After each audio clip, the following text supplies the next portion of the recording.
piano scicaretto,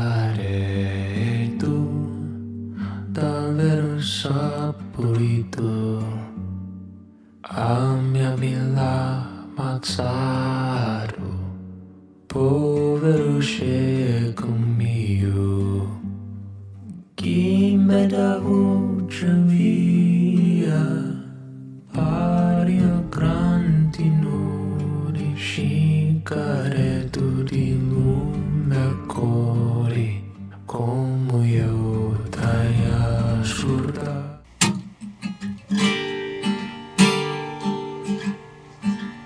Andei falando de você, andei falando que o amor fez em mim. Eles perguntaram, como pode Deus amar assim?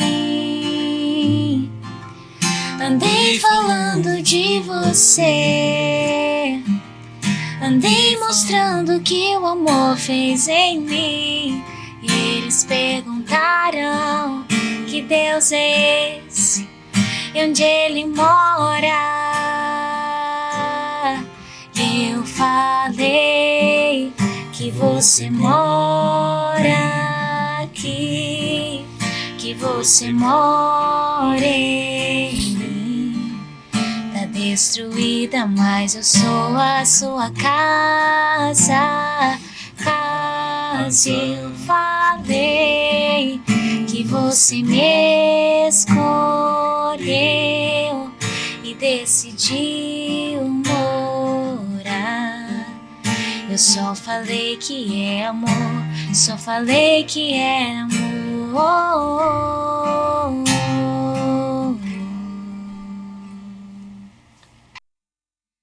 Oi, gente, sejam muito bem-vindos a mais um episódio do nosso Divincast, o podcast que fala da sua fé. Meu nome é Ilen Aguiar. Eu sou o Daniel Sarudax. Eu sou o Miguel. E nós seremos seus apresentadores de hoje. E hoje nós temos um convidado muitíssimo especial. Ele que é um grande servo de Deus, grande missionário da igreja, pregador de acampamento, inclusive foi o pregador do nosso acampamento, né, Daniel, né, Olímpia? Seja muito bem-vindo, Adenilson Vieira. É um prazer te ter aqui com a gente hoje. Amém, obrigada. A satisfação é toda minha estar aqui com vocês, podendo testemunhar o amor e a misericórdia de Deus na minha vida, sempre. Então, né, o AD, ele é um cara que ele roda esse país inteiro pregando o evangelho de Jesus. E eu queria saber como que isso tudo começou, como que começou a sua missão, quando que foi que Jesus te chamou. Fala um pouco da sua trajetória pra gente, AD. Quando Jesus me chamou, no ano de 1989, lá atrás, eu fui participar de um retiro da Renovação Carismática Católica, e nesse retiro eu recebi a oração de imposição das mãos, e nesse retiro eu recebi a graça do batismo no Espírito Santo. E de lá para cá eu comecei a ter um desejo muito forte no coração de viver para Deus. Mas adolescente, muito novo, não sabia qual era o chamado de Deus na minha vida. Fui para um seminário, eu falei, não, servir Deus, então eu vou ser padre. Fui para o seminário, fiquei 2 anos no seminário. O padre, eu acho que eu não era muito convertido ainda. Aí o padre falou, não, eu acho que você vai servir Deus, mas não é como padre. E pediu para mim voltar para casa. Aí eu voltei para casa, mas com aquele desejo no coração. E em Iguatemi, eu sou de Iguatemi, no estado do Mato Grosso do Sul, né? Em Iguatemi, nós tínhamos um padre, que eu falo que ele foi um padre fora da curva, porque na década de 90, ele fez um alto investimento numa galera que ninguém faria o que ele fez. Dessa turma, era um grupo de jovens, era um grupo de jovens. Desse grupo de jovens, nós temos mais ou menos uns 20 pregadores, pessoas que se tornou padre, e desse grupo de jovens, inclusive aqui em Rondônia, a maioria das pessoas que pregam acampamento, com exceção do pessoal da Cristo Servo, que é o Zé Rosa, a maioria é desse grupo de jovens que eu fazia parte. O Geones de Cacoal, o Alci, o Luiz Paulo, que vocês conhecem como Tatu, o Hector, e que vem aqui também a Leila, a Claudinei, vários deles, né, desse grupo de jovens. E a partir daí eu comecei uma caminhada na igreja. Só que eu fazia parte da intercessão. Eu não era pregador. Aham. Ficava na intercessão. Nós tínhamos um grupo de intercessão muito forte, então eu fazia parte da intercessão. E o Hector, quando ele ia para algum retiro, ele sempre levava algumas pessoas com ele. E eu fui muitas vezes com ele nesse retiro. E quando ele sempre dava oportunidade, falava, faz essa pregação no encontro, faz essa pregação. E a partir daí eu comecei a desenvolver o ministério de pregação, né? Comecei a pregar, e eu já comecei a assumir retiros, né? Comecei a assumir retiros sozinhos. E no acampamento, eu servia na capela, eu ficava só na capela do acampamento. E eu estava num retiro, num acampamento da cidade de Sidrolândia, e o pregador ficou doente. E aí eles falaram, chama o AD lá da capela que o AD termina. E aí desde então eu estou pregando acampamento, Olha só. né? Porque ele ficou doente, né? E aí me chamaram para concluir o acampamento, né? Mas eu sempre falo que eu prego acampamento, prego retiro, mas eu não sou estou fazendo esse serviço porque muita gente que poderia estar fazendo está de braço cruzado ainda. Então, por que Deus me usa? Porque Deus usa quem está disponível. Deus usa quem está disponível. Às vezes tem muita gente que tem um dom, tem um talento, nasceu para aquilo, tem um chamado, tem uma vocação, E guarda. mas não está disponível. E Deus usa quem está disponível. Deus usa quem está disponível. Eu falo muito isso que fez sentido para mim. O que fez sentido para mim? Eu não sei se vocês conhecem aquela parábola, aquele evangelho de Jesus, quando ele cura o endemoniado gadareno, um cara que ficava no cemitério ali, e os demônios estavam nele, e Jesus pega, liberta ele, manda os demônios para a manada de porcos. E aí quando Jesus liberta ele fala bem assim para Jesus, eu vou te seguir. Aí Jesus fala, não, vai para a tua casa e testemunha o que eu fiz com você. E ele volta para casa, testemunha, e a palavra diz que ele, por conta do testemunho dele, uma decápole inteira começou a seguir Jesus. O que era uma decápole? Um conjunto de 10 cidades. Por que Deus usou ele? Porque ele estava disponível. Deus vai usar quem está disponível em casa. Deus vai usar quem está disponível na faculdade, quem está disponível no trabalho. Se tiver um disponível, Deus usa essa pessoa. Glória a Deus. A DEI também além da disposição, com coragem, né? Porque a gente chama aí, o servo diz, eu não sou capacitado. Vai na fé. Deus vai te capacitar. É a fé e a disposição. O padre falou para mim nesse acampamento, falou lá, né? Que a pessoa disse assim, tinha tanta vontade que o patrão dele falou, não te libere, disse, é Deus. Pode me mandar embora. Eu vou para cama. Quando eu voltar, eu resolvo. Quer dizer, a gente não poderia decepcionar, né? Com certeza. A fé desse irmão, desse cristão. Eu até falei para mim lá, né? Esse testemunho foi forte. Foi muito. De uma pessoa que ela pediu demissão para fazer um acampamento. Porque ela pode me mandar embora. E aí eu rezei muito por essa pessoa, nem sei quem é. Eu intercedi. Mas ela foi uma das pessoas que motivou a minha oração. Mas tem um detalhe interessante. Quando eu me coloquei à disposição, eu nunca me coloquei à disposição para estar em lugares que outras pessoas já estão. Eu sempre pedi para Deus me enviar onde ninguém quer ir. Onde ninguém quer estar. O meu chamado é esse. E até eu penso que eu já venho há muito tempo em Porto Velho, eu acredito que a qualquer momento Deus já vai me levar para outros lugares, né? Porque tem muitos lugares que as pessoas não querem estar. Não querem estar. Eu vou para casa agora, aí o dia 19 eu vou estar em Vilhena, e de Vilhena eu vou para uma cidadezinha chamada Mâncio Lima, lá no Acre. Depois de Cruzeiro do Sul. Eita, nunca ouvi falar dessa. E a pessoa ligou para mim, depois que ela ligou para várias pessoas e ninguém quis ir. Então eu vou onde as pessoas... Onde ninguém quer ir. Eu falo que o meu chamado é ir onde ninguém quer ir. Lá 6.000 habitantes aproximadamente. 10. Lugar Ribeirinho, é onde se fabrica a farinha de Cruzeiro do Sul, a famosa farinha de Cruzeiro do Sul. Um lugar que você vai gostar. Certo? Eu já passei em Cruzeiro do Sul, que eu fui em Ipixuna. Aí para Ipixuna lá, você desce ali em Cruzeiro, e aí 8 horas de lancha ou 3 dias de barco. Eu falei, não, vou de lancha mais rápido. Sim. Sem contar que essa é a verdadeira missão, né? Às vezes a gente fala que não quer servir em um lugar que não precisa, mas às vezes Deus chama a gente lá e isso quebra muito a questão da vaidade, principalmente para a gente que é músico, eu e a Eileen, ser chamado a servir num lugar distante, né? Que as pessoas não vão estar te vendo e você não vai estar sendo glorificado em você mesmo, mas em Deus. Eu acredito dessa forma também, né? Mas é isso. Uma fala do Adenilson que me chamou muita atenção na pregação dele, né, umas semanas atrás, nosso quinto encontro que você pregou.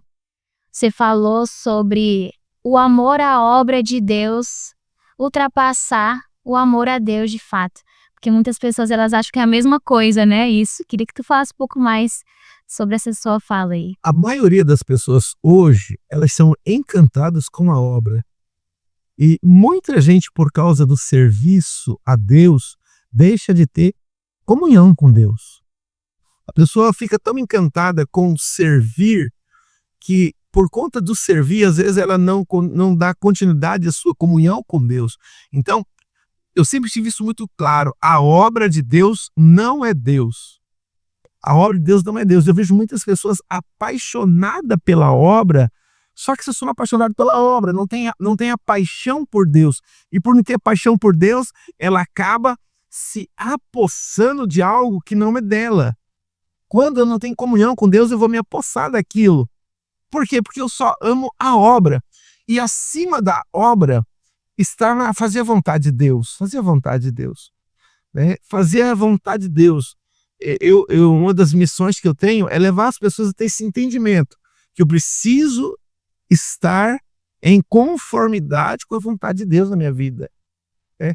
E aí, quando eu estou vivendo dentro desse sentido da conformidade com a vontade de Deus, opa, isso aqui, a obra não é minha, é de Deus.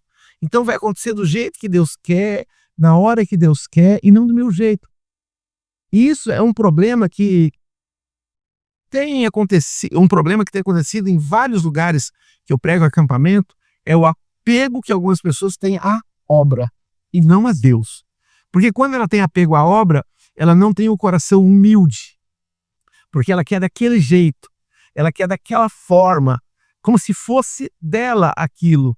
Imagina se Pedro pensasse que a igreja era dele. Se ele, não, a igreja é minha, não, a igreja é de Deus, a igreja é de Jesus, não é sua. E quantas pessoas hoje são apaixonadas pela obra? Só que quando as pessoas são só apaixonadas pela obra e não por Jesus, ela não vai muito longe, não consegue. E fica muito vazio. Sim. Sim. Fica muito vazio. Nunca sejam apaixonados pela obra. Sejam apaixonados por Jesus. E enquanto Ele pedir, se dedique às suas obras. Mas com a graça dele. Porque tudo é graça de Deus, né? A gente não tem nada para oferecer. Eu gosto muito dessa canção que vocês cantaram, porque ela fala bem isso, né? Eu não mereci. Foi tua graça que me salvou e que me escolheu. A gente nunca merece nada. Eu faço as meditações de Santo Afonso Maria de Ligório. E Santo Afonso me lembra toda manhã que nós somos réus do inferno. Nós merecemos o inferno. Mas Deus quis nos dar a salvação na pessoa de Jesus. Nada é mérito meu. Nada é mérito da minha pessoa. É tudo graça de Deus. Tudo graça, graça, graça, graça. Só que muita gente pensa que, não, eu faço, eu posso. Não. Eu estava brincando com o Rony Passos. Tem uma música evangélica que a gente estava brincando lá no acampamento, até cantando lá para vocês. Uma música. Qual foi a música? Aquela. Se Deus tirar da tomada, não canta, não prega, não faz mais nada.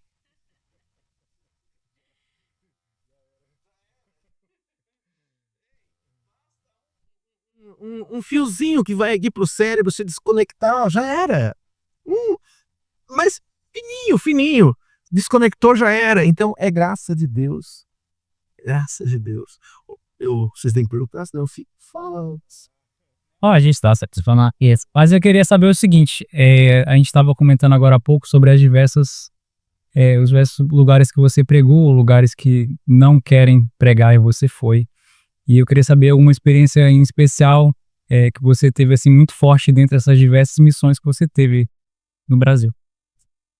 Teve 2 lugares que me chocou muito. Um foi em Alto Paraíso, quando eu fui pregar um FAQ aqui em Rondônia, e até esse foi o último FAQ que eu preguei na minha vida. Falei para Thaís que depois desse FAQ não era para ela agendar mais FAQ para mim, né? E o outro foi uma missão que eu estava na cidade chamada Novo Progresso, no Pará. Em Alto Paraíso, o que acontece? Se vocês viram no FAQ, né? Já. Não, eu não. Não. Tem uma dinâmica no FAQ, nós chamamos porta ou paredão, né? Então, a porta, se eu falar aqui, vou dar spoiler que né? Vai que algum faquista escuta. Mas é que nessa dinâmica aí, 92 pessoas escolheram o paredão. E aí eu pensei que eles não tinham entendido que eu estava pregando. Não, nós entendemos.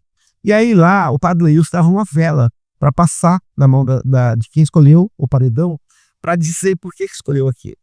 E aí quando veio o primeiro depoimento da pessoa, a menina de 13 anos, eu escolhi o paredão porque aconteceu isso, o paredão é quem quer morrer. Escolhi o paredão porque desde os 6 anos eu sou abusada por ciclanos, Beltrano e fulano de casa. E aí eu fui vendo aquilo, e aí eu sou pai, e aquilo começou a mexer demais com o meu emocional. E aí outro, também abuso, ali dos 92, uns 50 era questão de abuso. Meu Deus do céu, aí eu não dei conta, eu chamei o padre Deus, falei, padre, eu não tenho condição de pregar mais. E aí ele foi me ajudando a terminar aquele FAQ. Então ali eu saí muito impactado, muito, porque eu vi tanta gente com uma vida tão desgraçada e tão nova, né? O que é uma vida desgraçada? Uma vida sem a graça de Deus. Uma vida sem a graça de Deus. Uma vida sem a graça de Deus. E um outro lugar, também lá no Pará, cidade que eu estava, porque lá no Pará, garota com 13 anos já às vezes, velha para a prostituição. Então, é um território onde as pessoas, a prostituição é muito grande, a prostituição infantil é muito grande. Então lá também eu saí de lá muito sofrido, com o coração assim, muito apertado, porque você não pode fazer quase nada a não ser rezar e anunciar o evangelho. Então foi 2 lugares que eu sofri muito na missão. Aqui em Alto Paraíso e lá no Pará. Alto Paraíso no Pará, né? Eu queria saber uma coisa de você também em relação, assim, eu acho que a gente até pulou essa parte da questão da decisão do apostolado, né? Você mencionou como é que foi a sua decisão, como é que foi a entrada no mundo espiritual de Deus, na fé católica, mas não falou sobre como iniciou no ministério da pregação em si, né? E como foi todo esse processo. Quando eu servia em acampamento, eu fazia momentos com a equipe, porque assim, geralmente tem o pessoal da equipe que fica tudo meio machucado, ferido. Eu falo que nós somos farinha do mesmo saco, né? Uhum. Afinal das contas, todos nós somos pessoas doentes e precisamos da graça de Deus para nos mantermos firmes na caminhada. E aí eu sempre ficava na capela, junto com a Juliana Rachid, que é uma pessoa, não sei se você já ouviu falar dela. Vou dar um Google aí, depois vocês vão conhecer a Juliana, que hoje maravilhosa, ela tem um apostolado só com mulheres na internet. Juliana Rachid. Nós ficávamos na capela ali evangelizando e trabalhando com as equipes. E aí desde então, quando eu comecei a pregar, porque não era uma realidade para mim isso, não era algo que eu desejei. Eu nunca desejei, não, eu vou viajar, vou pregar, não tinha esse desejo no meu coração. As coisas foram acontecendo, né? Tanto até hoje ainda é assim, porque eu falo que a gente não divulga nada, né? Eu até falo com meus amigos que eu tenho amigos que entram no avião, já tiram uma foto para postar. Um dia eu estava com um amigo meu, ele tirou uma foto, falei, cara, não é por causa, sabe por que você tá aqui? É só graça de Deus. Então eu sempre fiz questão de, quando eu entro, nunca tirei foto no aeroporto, nunca tirei foto, porque não é graça de Deus. Daqui a pouco acaba. Falei, então, aí eu falei bem assim para esse meu amigo, você tá tirando essa foto para você mostrar para quem? Para quem você quer mostrar que você tá aqui? Porque é Deus. A missão é de Deus. Eu nem imaginava. Eu me lembro de um pedido que eu fiz para Deus, né? Eu me lembro de um pedido que estava na frente da minha casa. Eu sou do interior, nunca tive viajar de avião. E minha primeira viagem de avião foi na minha lua de mel, né? Nunca tive pra praia também, né? Minha primeira viagem de avião, na minha lua de mel, fui pra praia. E pobre, tem uma coisa que pobre é bom, é se acostumar com coisa boa rápido. pouco sofre, ele se acostuma rápido por causa da pouquinhas. Saí de pior. Eu já tava tomando um Teneré na frente de casa, já ia Thaís assim, né, olhando aquele... E é onde eu moro, dá pra ver quando os aviões levantam voo, né? Eu fico lá, falei, nossa, amor do céu, que vontade de viajar de avião. Ela falou, você quer ir? Eu falei, eu só viajar de avião. E aí ela falou assim, pede pra Deus. Quando a gente não tem condição, a gente fala, pede pra Deus, né? Aí eu falei pra Deus ali, falei, nossa, Deus, eu queria viajar de avião, olha só. Não queria ir pra nenhum lugar, só viajar de avião. E aí eu terminei de falar, essa minha irmã, Jodena Rachid, ela me ligou. Ela falou, Dê, você tem data na sua agenda, tal, tal. Nem agenda tinha lugar nenhum pra ir. Eu queria ser missionário, porque quando eu tomei a decisão de ser missionário, mas não tinha nenhum lugar pra pregar. Eu falei que eu queria que fosse missionário, mas não tinha ninguém me chamar pra pregar, né? Aí ela falou, você tem agenda, a sua agenda tem vaga e tal, tal. E eu nem tinha agenda, eu falei, deixa eu ver aqui. Só um minuto. Vou conferir aqui. Aí eu falei pra ela, não tem nada. Eu falei, então, passa o número do seu CPF que eu vou comprar nossas passagens pra gente ir pra Curitiba, que a gente vai pregar, a gente vai no acampamento lá em Ponta Grossa. Olha só. Aí escuta, nesse acampamento estava a irmã Zério, Preço Espada, Copiosa, Juliana Rachid. O que eu ia fazer lá? Deus não precisava de mim pra nada lá. Mas por que Deus quis levar? Pra mim viajar de avião. Deus só quis que eu fosse viajar de avião. Você pediu. Pedi. E aí de lá pra cá, Deus tem me dado essa graça, né? E aí, como que eu comecei a pregar? Como que eu entrei em Rondônia? Eu tenho o meu compadre, o Alci, né? Que é da banda God's People, né? O Alci prega acampamento. O Alci foi o primeiro do nosso grupo de jovem a começar a evangelizar em Rondônia. E tinha um encontro chamado Reviver, que o padre Leilson fazia em Alto Paraíso. E ele ia fazer um Reviver em Mirantes da Serra. Só que nessa data, o Alci ia com a banda para o Encontro Nacional dos Campistas na Canção Nova. E aí, para o padre não ficar na mão, ele deu o meu nome. Então foi a primeira vez que eu vim para Rondônia. E aí lá, por que o padre me chamou, voltou a me chamar várias vezes? Porque por conta de uma pregação que eu fiz sobre Nossa Senhora. Não sei se vocês sabem, Rondônia é o estado mais protestante do Brasil. É o estado mais protestante do Brasil. Rondônia é o estado mais protestante do Brasil. E aí lá eu fiz uma pregação de Nossa Senhora, e aí muitas pessoas que estavam afastadas da igreja gostou daquela pregação a ponto do padre me chamar para pregar o Senhor deles. E aí eu preguei o Senhor deles. E aí algumas pessoas daqui mais tarde foram fazer o Senhor lá em Alto Paraíso. E aí na época era eu que estava pregando. E aí de lá para cá eu comecei a vir muito em Porto Velho também. A decisão de ser missionário não foi uma decisão minha apenas, né? Porque eu sou, como eu sempre digo, aqui é uma consequência da minha missão. Porque a missão mesmo é lá na Rua Lima, número 78, no Bosque de Avilar. Tem uma brincadeira que algumas pessoas fazem no seminário, eles falam meio assim, quando Deus quer que alguém seja santo, Deus chama ele para o sacerdócio. Mas quando Deus quer que um homem seja muito santo, Deus arruma uma mulher para ele. E aí casa. E Adão estava tranquilo, né? Adão estava tranquilo, aí Deus arruma Eva. Aí, quando eu vou... Tava eu e a Thaís, né? E aí já não... Aí começaram a me chamar para fazer as coisas. Mas eu tinha trabalho.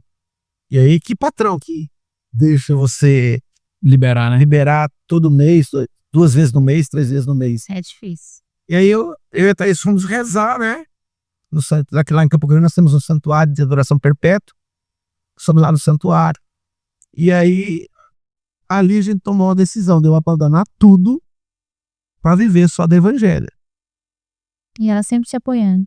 A Thaís, ela é o coração de toda a nossa missão, a minha mulher. Ele é o coração de toda a nossa missão. Aproveitando até o ensejo disso, que eu fiquei curioso para perguntar. Você sempre enfatiza muito a questão da Thaís em todos os acampamentos, em todas as pregações. Eu queria saber como é que começou essa história de amor com a Thaís. Foi no acampamento, foi na igreja. E essa influência que ela tem no teu apostolado. Cara, esse negócio da Thaís é doido. que acontece? Eu morava em Franca, no estado de São Paulo. E eu fui servir no acampamento em Campo Grande. E quando eu fui servir no acampamento em Campo Grande, eu tava com o coração ferido.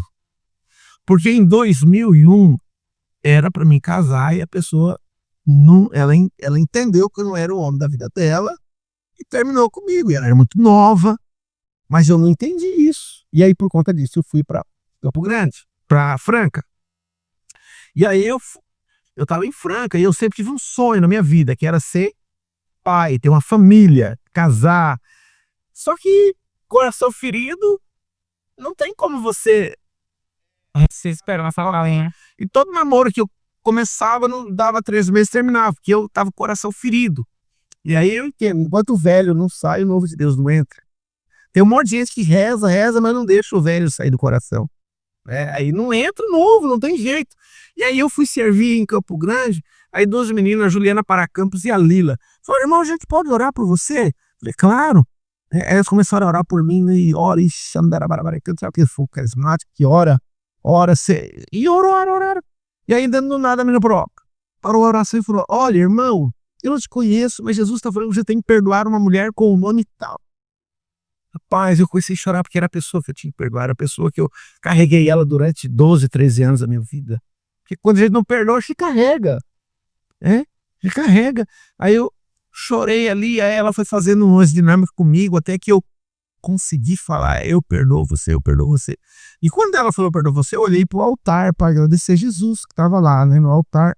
Aí quando eu olhei pro altar, a Thaís estava do lado de Jesus. Aí, em vez de eu falar, muito obrigado, Jesus, porque você me libertou, glória a Deus, eu olhei para a Thaís e falei, nossa, Jesus, que moça bonita. Eu falei assim, nossa, que moça bonita. Eu senti uma voz falar comigo, do fundo do meu coração, eu senti uma voz que falou assim, você vai casar com ela. Só que eu sou ansioso. E quando eu escutei, você vai casar com ela, eu dei uma volta no altar, assim, aí eu coloquei a mão no ombro da Thaís e falei, você não me conhece, mas Deus acabou de falar que eu vou casar com você. Cara, a Thaís, ela começou a tremer, ficou nervosa. E aí eu sou muito assim, pra cima, né? E aí ela procurou a coordenação do acampamento, ela chegou e falou, sabe aquele rapaz que eu trouxe pra ajudar na pregação aí? Eu acho que ele tem transtorno bipolar, porque ele tá falando que vai casar comigo. Aí ela tava na fila do almoço, eu chegava, ela corria. Aí ela corria, eu falava assim, ó. Aí eu fazia assim pra ela, ó. Ou vai casar comigo. Aí eu fui embora desse acampamento, ela me odiando, né? Me odiando, meu Deus. É pro do Orkut ainda.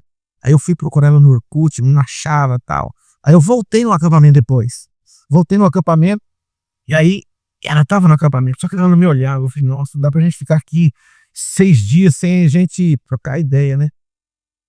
E aí eu falei assim, ó, vamos fazer uma dinâmica, né, minha gente? Que a gente vai servir 6 dias aqui. A gente tem que estar bem com os irmãos e tal.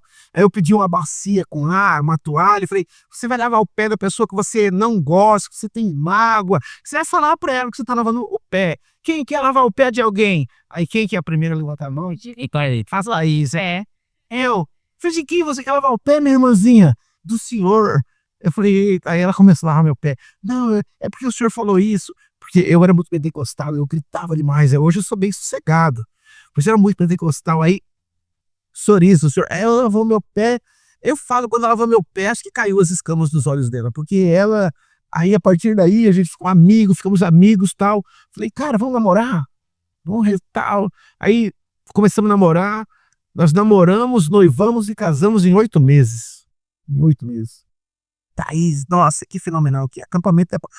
Eu devo muito acampamento, porque se eu vou um acampamento, eu não conhecia a Thaís. Aí a gente não podia ter filho ainda. Tinha essa outra questão. Aí nós estávamos servindo no acampamento, quem estava servindo no acampamento? Ô, Lúcia, irmã Zélia.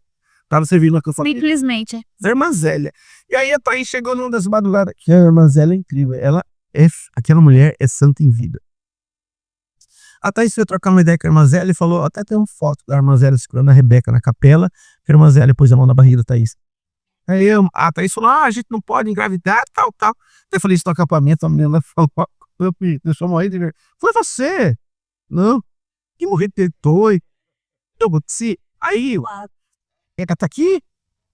Aí a irmã Zélia, né, orou assim, falou pra Thaís, não, minha filha, vocês vão ter filho, tal. E aí eu falei, no acampamento, falei, e aí depois que a irmã Zélia falou, isso que eu fui fazer com a Thaís, né? Aí a mulher falou, namorar? Eu falei, não, nós fomos com enxoval de criança, de bebê. Aí, passado um ano, a Thaís ficou grávida da Rebeca, né? Aí, passado a Rebeca, teve que a Thaís teve um aborto voluntário, espontâneo, e aí depois, aborto espontâneo e voluntário. Aí depois veio a Ana Tereza. Nós temos 2 filhas, e lá é a minha missão. A minha missão é lá, porque a minha missão, quando Deus confia uma mulher a um homem, quando Deus confia uma família ao homem, o homem, ele tem 3 missões apenas com a família. Porque quando Deus coloca Adão no jardim, Deus pede 3 coisas para Adão. Primeiro, permanecer no jardim, né? Na teologia, o jardim é a presença de Deus, né? A primeira coisa que o homem precisa para ser um bom marido, um bom pai, é estar na presença de Deus. Porque se o homem não está na presença de Deus, o amor dele não basta para uma mulher. É um amor limitado, um amor fracassado, um amor interesseiro. E aí, quando eu estou na presença de Deus, eu vou amar minha mulher com o amor que vem da cruz. Eu me encho do amor que vem da cruz, o amor que vem da cruz vem para o meu coração, e aí eu consigo amar ela, mesmo quando ela não merece o meu amor. Porque tem dia que a gente não merece o amor do outro. E essa é a nossa missão, né? Como amar a esposa como visão dela. Viver essa missão. Isso é um milagre, né? Deus vir te tocar e você espontaneamente ir para o seu milagre, né? E tocar e falar. Me fala aí eu tenho essa curiosidade desde quando nos conhecemos, e você se lembra muito bem de mim, né? Pela afinidade que você tem com meu irmão também, né? Esse amor cristão. De um milagre muito importante que marcou na tua trajetória, na tua caminhada. Além esse da tua família é excepcional. Olha, Eu estou aqui segurando para não chorar. eu já testemunho de vários milagres. Vários milagres. Eu já fui testemunho de vários milagres, de curas físicas excepcionais. Mas os milagres que mais me tocam é quando eu vejo um pai voltar para casa. É quando eu vejo um casamento restaurado. Os milagres que mais me tocam é quando eu vejo aquilo que eu vi domingo na igreja, pessoa pedir a esposa em casamento, querer casar. Os milagres que mais me tocam é saber quando o pai volta e ele vai ser presença. Ele vai ser presença para o filho, vai ser presença para a esposa. Porque não tem coisa mais maravilhosa que Deus pode conceder a um homem do que a dignidade dele ouvir alguém falar papai. Sim. Papai. E quando o pai ele não é o pai, ele deixa um espaço ali que vai gerar consequências terríveis na vida do filho. Então o maior milagre que eu tenho testemunhado hoje é ver homens que se redimiram e voltaram para casa. Voltaram para casa para ser esposo e para ser pai. Esse é o maior milagre. E já falando disso, assim, de família, né? O que pra ti, Adenilson, significa a expressão igreja doméstica, a igreja dentro de casa? Como que você faz para transmitir, para fortificar a fé dentro da sua casa, dentro da sua família, com suas filhas? São 2 meninas pequenas, né? É uma de 9, vai fazer 10, dia 30 agora, e a Ana Tereza de 8. De 7 vai fazer 8. Eu tenho tudo que eu faço é por um único objetivo, ir para o céu. Eu quero muito ir para o céu. Eu quero muito ir para o céu. E quando Deus me confiou a Thaís, a Rebeca e a Ana Tereza, Deus me confiou a missão de fazer com que elas cheguem ao céu. E a igreja doméstica ali é onde a gente vive o céu todo santo dia. É onde nós vivemos esse amor apaixonado por Jesus. Esses dias, o ano passado, o feriado de Todos os Santos, na escola que minhas filhas estudam, elas vão vestidas de santo. A Rebeca foi vestida de Santa Gila Beretta Mola e a Tetê de outra santa. E a Thaís fez uma pergunta para elas: o que vocês querem ser quando crescer? Vocês vão ser freira? Aí a Rebeca falou: mamãe, eu quero casar, eu quero ser pediatra e eu quero ser santa. Eu quero ser santa. E a Ana Teresa a mesma coisa. Então a igreja doméstica, muitas igrejas domésticas estão falidas porque o sacerdote do lar não assumiu o seu papel. Porque eu falo, quando eu casei, eu fiz uma oração para Deus no altar. Eu fiz uma oração diante do padre. Eu falei assim: Fabrício, Senhor, eu posso fracassar em qualquer coisa da minha vida. Posso fracassar em qualquer coisa. Mas, por favor, não permita jamais que eu fracasse como esposo e como pai. Porque um homem que fracassou como esposo e como pai nunca mais saberá o que é sucesso na sua vida. Porque ele fracassou com aquilo que Deus confiou de mais sagrado a ele. E aí, a minha luta é para que as minhas filhas, quando chegarem no céu, elas possam ouvir Jesus falando para elas: vinde benditas do meu Pai, entrai no reino que para vós está preparado desde toda a eternidade. Se a Rebeca não ouvir isso, se a Ana Teresa não ouvir isso, eu fracassei. Eu fracassei. Isso é muito, muito forte, assim, né? Porque a gente vê muito no acampamento sênior, principalmente, esse milagre que você tanto fala sobre os pais voltarem a, de fato, exercer essa sua missão dentro de casa, com a esposa, com a família. E, infelizmente, isso com o tempo acaba esfriando, né? Eu queria que você falasse um pouco pra gente como é que é esse pós-acampamento, o que pode ser feito, assim, como você vê essa realidade hoje, porque após os 5 encontros, isso acaba esfriando com o tempo, né? Romanos 12, 12.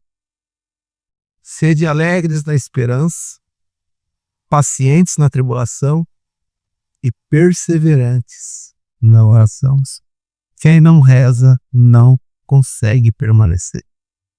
Quem não reza não consegue permanecer. Então, o segredo é que eu preciso estar com o Senhor. Eu preciso comungar, eu preciso receber Jesus, eu preciso rezar. Vai ter dia que vai ser difícil? Eu acredito que todos os dias. Porque tudo que é para Deus, existe uma oposição muito grande no inferno.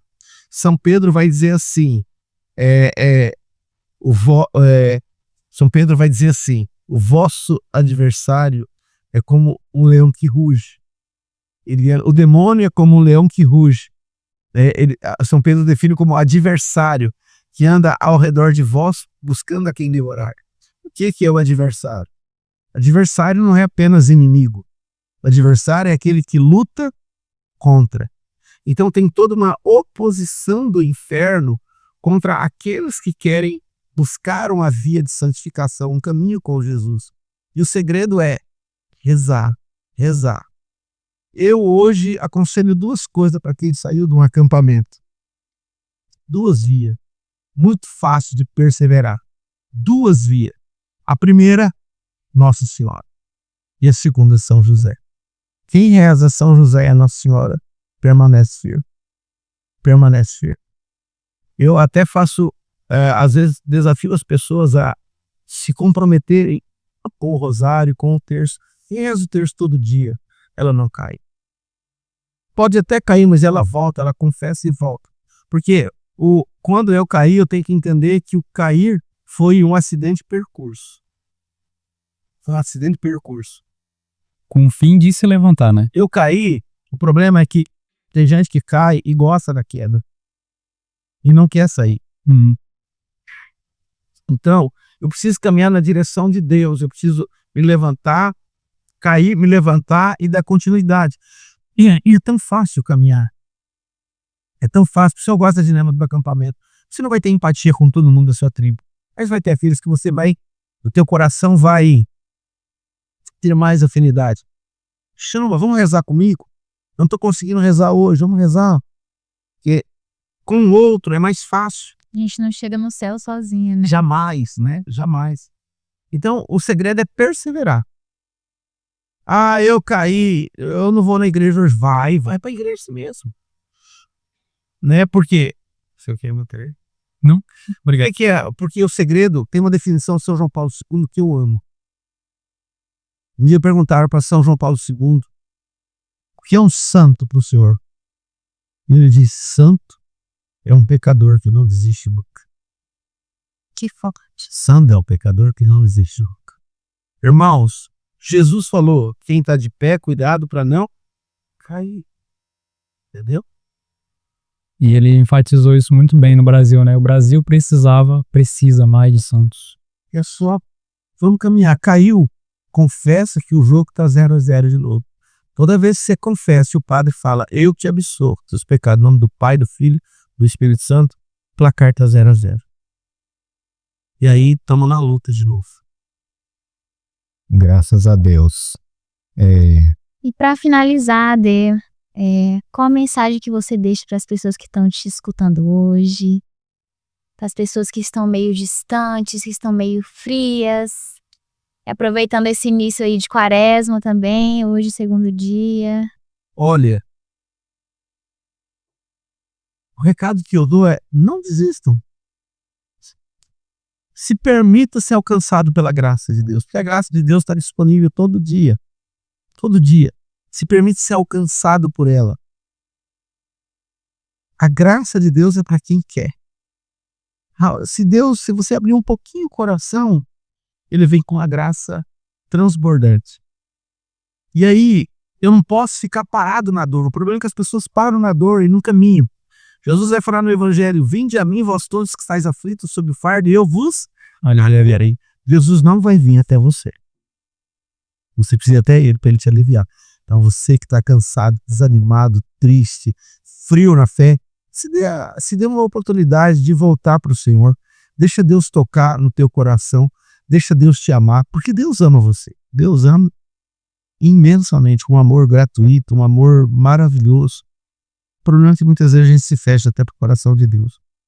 Não se esqueça, você veio de Deus e um dia você vai voltar para Ele. Amém. Amém? Amém. Graças a Deus. E assim a gente encerra, né, o nosso episódio. Queria agradecer muito a sua presença aqui. É sempre uma honra te receber, ter você aqui na nossa cidade, pegando nossos acampamentos. Foi uma honra te receber aqui. E agradecer você que acompanhou o nosso episódio. Muito obrigada. Acompanhe a gente nas redes sociais. Acompanhe o Adenilson nas redes sociais também. Ele faz uns vídeos muito, né? Fala aí um pouco, Adenilson. Da quaresma, e esse da quaresma, que eu já fiz a divulgação ontem, você faz a sua desse canal da quaresma, que é muito importante. Esse momento da quaresma, a importância é de aprender a comungar. Não é o cara a jejuar. O cara, eu vou ficar sem comer. Não é morrer de fome. É muito importante aquilo ali. Do rapaz, eu já vou pontar. Você jejuar do pecado, né? Tabudo eu achei muito interessante. Porque prestar atenção, igual para vou passar. Porque tem gente que fica 40 dias sem beber, mas chega na noite do sábado santo, fica bêbado. Não tem sentido nenhum, hein? Ademilson Vieira lá no Instagram, né?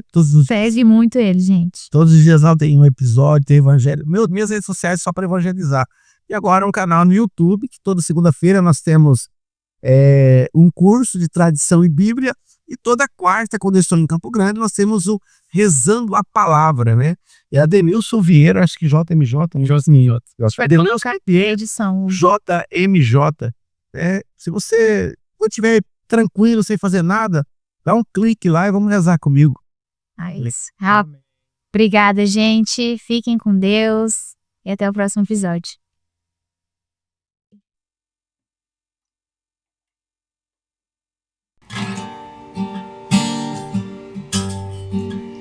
Andei falando de você, andei falando do que você fez em mim.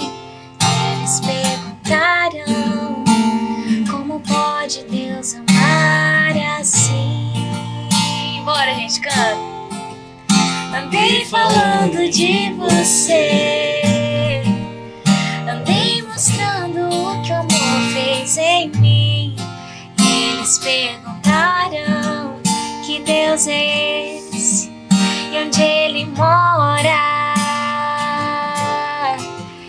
Eu falei que você mora aqui, que você mora em mim. Tá destruída, mas eu sou a sua casa. Eu falei que você me escolheu e decidiu morar. Eu só falei que é amor, só falei que é amor. Escuta você em casa, olha isso. Eu não mereci. É Deus dizendo, a gente nunca merece, é graça dele. Foi tua graça Que me salvou, que me salvou, que me escolheu. que me escolheu. Se sinta amado, Te escolhido. recebi. Foi pela graça Que me salvou. que agora eu sei. Sua casa. Sua casa sou eu. Você é casa de Deus. Independente de como você esteja, independente do que acontecer na tua vida, Deus ainda mora em você. Amém. Amém. Ai, gente, obrigada.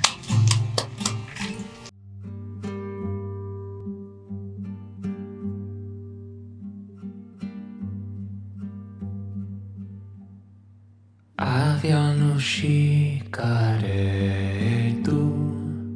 davvero saporito, amiamila mazzato, povero cieco mio, chi me dà voce via, pari a grandi nudi, scicareto di lume cori, come io t'hai asciugato.